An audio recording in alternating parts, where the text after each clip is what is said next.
Last week, we spent time together as a team reviewing our team agreements and reviewing how well we think we're delivering them and where we think we can improve.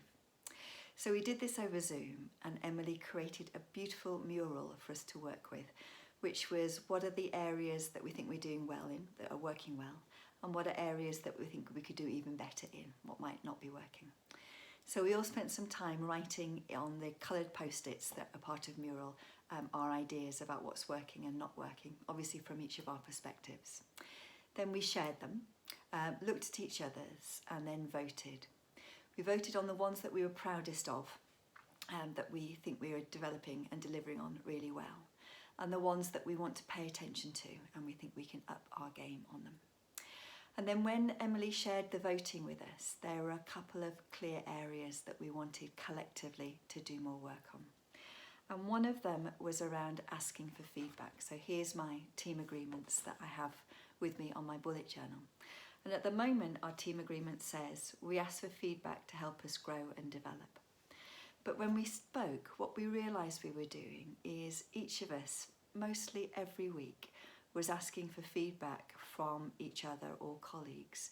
But our feedback was about performance. So it might have been when we facilitated something together, what went well about my facilitation, what could I improve on. So mainly about when we are facilitating or when we're presenting or when we're explaining something. And we decided that we could be more courageous than that we could be braver in the feedback that we asked for. And again, this isn't about volunteering unasked feedback on other people, but it's about us taking responsibility, because responsibility is our second value, to ask for the feedback we want and need to grow and develop as people. And now to shift from that just being around performance to how we show up together, about how we develop our relationships together, about how honest and vulnerable we are. So that felt like a really significant step forward, and we changed our team agreements to now say we ask for feedback to help us grow and develop. We're courageous in asking for feedback that goes beyond performance.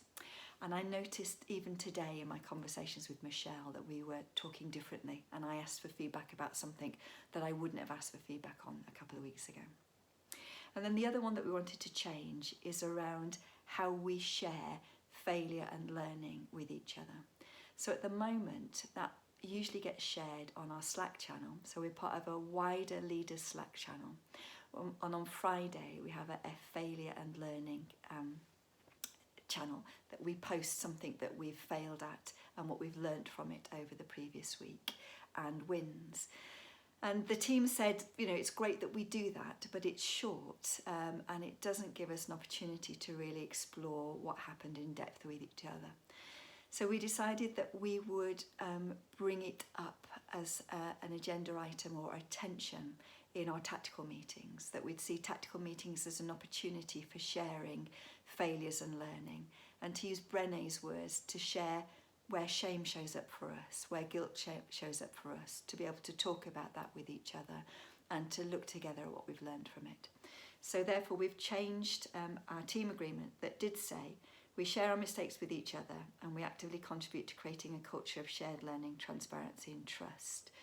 To we use our tactical meetings as a place to share guilt, shame, failure and learning together.